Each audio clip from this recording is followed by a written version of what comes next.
Hello mga Mars! Welcome back to my channel, Karin Scoop Station here.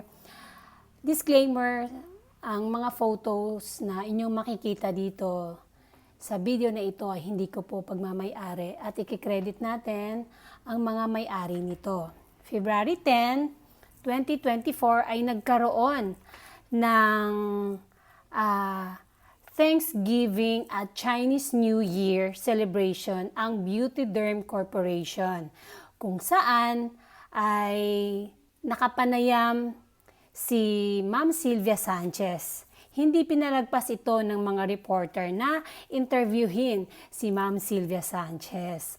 Kaya naman, ang agad na tanong nga kay Ma'am Sylvia Sanchez ay ang pagkakaroon ng apo mula kay Maine and Arjo Atayde. At ito ang sinabi o ibinahagi ni Ma'am Sylvia Sanchez sa interview, quote in and quote, "Wala pa namang lumalapit sa akin at sabihin na sa aking, Mama, magkakaupo ka na." Siyempre, dati pa namang sinasabi ni Ma'am Sylvia Sanchez na gustong-gusto na niya talagang magkaapo. Super excited na siya at minsan pa nga ay naibahagi niya na meron na siyang mga ibibigay o gift para sa kanyang magiging apo. Dagdag pa nga ni Ma'am Sylvia Sanchez, super excited na nga si Ma'am Sylvia Sanchez na mag-announce ang mag-asawang Arjo at Maine Mendoza tungkol sa pregnancy. Excited na rin siya at syempre, ang mga Armenians na magkakaroon ng first baby ang Armene. Super excited. Kung tayo ay excited, mas lalong excited si Ma'am Sylvia Sanchez. Dagdag pa ni Ma'am Sylvia Sanchez, hindi naman daw niya pinipressure sina Maine at Arjo sa pagkakaroon ng anak. Buhay nila yun eh. Yan ang sabi ni Ma'am Sylvia Sanchez. Gusto daw niya na mag-enjoy muna ang mag-asawa. Sabi niya, gusto ko kasing magkaapo ako or magkaanak ang mga anak na ready na sila. Alam mo yon? Yun ang sabi ni Ma'am Sylvia Sanchez. At mga Mars, hindi lang daw kay Maine and Arjo nag-iintay o naghihintay si Ma'am Sylvia Sanchez ng apo, kundi rin daw kay Rhea Atayde at kay Zanjo Marudo. Ayun. Kaya naman, ang sagot lang ni Rhea sa kanya ay chill lang, mama. Siyempre, dahil apo ang pinag-uusapan, naitanong din dito naitanong kay Ma'am Sylvia Sanchez si Zanjo Marude and Rhea Atayde kung may balak na ba itong magpapakasal. Ang sagot lang ni Ma'am Sylvia Sanchez, hindi ko alam kay Zanjo. Si Zanjo yan eh. Sa kanya yon, wala sa akin yon.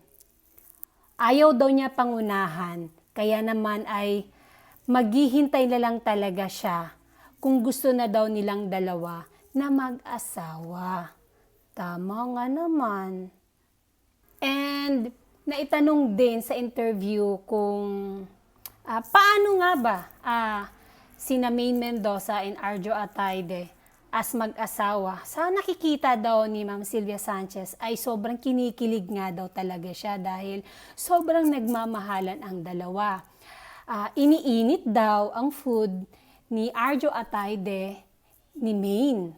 Ibig sabihin, yung food ni Maine, iniinit ni Arjo. Gayun din si Maine Mendoza. Iniinit din ang kakainin ni Arjo or kanyang asawa. Kaya naman kinikilig daw talaga si Ma'am Sylvia Sanchez. At pahayag pa nga ni Ma'am Sylvia Sanchez na parang ang gusto ata ng mag-asawa ay kung sila ay magkakaroon na ng baby ay kailangan daw nakafocus daw sila. Yung hindi mo na siguro, hindi mo na tatanggap ng mga work silang dalawa like Maine Mendoza kasi siya ang magbubuntis. So pag siya ay nabuntis, pahinga talaga muna siya at pag sila ay magkakaroon na nga ng anak ay talagang gusto daw ng mag-asawa na focus sila sa kanilang magiging anak. At mga Mars, ibinalita din or ibinahagi din ni Ma'am Sylvia Sanchez sa darating na eleksyon ngayong 2025. Next year na po yun mga Mars ay muling tatakbo si Arjo Ataide bilang congressman ng District 1, Quezon City. Ay! Oo naman, pihado. Mananalo muli si Arjo Ataide dahil napakagandang record ang ginawa ni Arjo Ataide at makikita naman natin na sobrang pinanindigan niya at ginagampanan niya ang kanyang trabaho bilang congressman, District 1 ng Quezon City. Wow, no? Swerte ng ng Quezon City District 1. Kahapon, mga Mars, Sunday ay sa Instagram, nag-share ang isang fan ng Armain. Kung hindi ako nagkakamali ay Daily Armain. May photo ang Armain, of course, sa Batangas. Parang isang birthday, nasa yate sila. Tapos ang sexy nga ni Maine. Nakatalikod si Maine yung isang photo na nag-uusap sila ito namang photo na to ay hindi ko alam kung siya ay fan or kasama nila. Basta ito yung photo kahapon ni na Arjo Ataide and Maine Mendoza. Napaka-sexy, napakaganda at napakagwapo nila. Grabe, talaga. Ay nako mga Mars. Ayun, yun lang ang may i-share ko sa inyo tungkol sa ating Armain.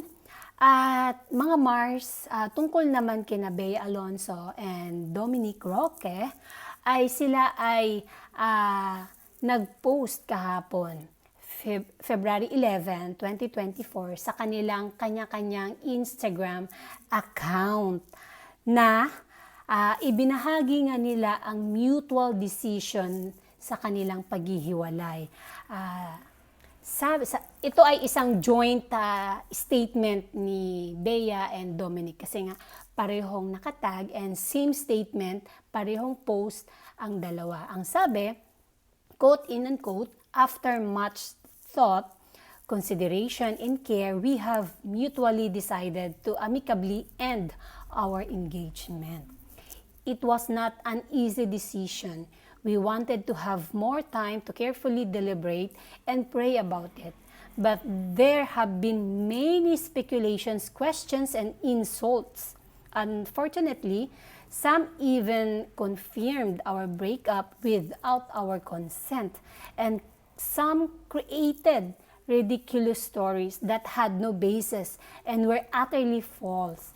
So we felt the need to share this announcement with great sadness for our peace of mind and our families.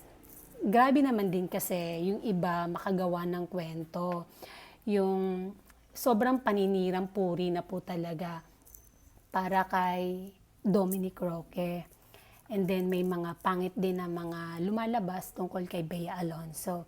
At ito na nga, nagsalita na ang dalawa, kaya respetuhin po natin at sana matapos na po yung gawa-gawa or speculation, ridiculous, di ba? Yun ang sabi dito ng dalawa, created ridiculous stories, o di ba? At si Dominic nga ay maganda ang binahagi ni Dominic Roque ng isang photo na good morning siya. Ito yon at nakangiti. And then si Bea Alonzo naman ay ang sabi nasa Singapore daw ngayon kasama ang kanyang pamilya. Siguro gusto mag-unwind dahil sa mga nangyayari sa kanila. Alam ko kahit naman sa atin ay nanggaling sa breakup kaya alam natin kung gaano kasakit lalong-lalo na ito dahil engaged na ang dalawa. Pero wish pa rin ng karamihan na magkaayos magkaayos sina Bea and Dominic dahil inaamin ni Dominic Roque na mahal pa niya si Bea Alonzo. And then may kumalat pa na peke daw yung singsing may gulay. Saan kaya nila nakuha yun? Samantala, ang halaga pala ng singsing na engagement ay 3 million mga Mars. Oh my gosh! 3 million, singsing pa lang yun. Kasi nga, ganun kamahal ni Dominic Roque, si Bea Alonso. Lahat, kahit mahal pa yan, ibibigay niya kay Bea. And what else pa ang maisishare ko sa inyo? Basta yun.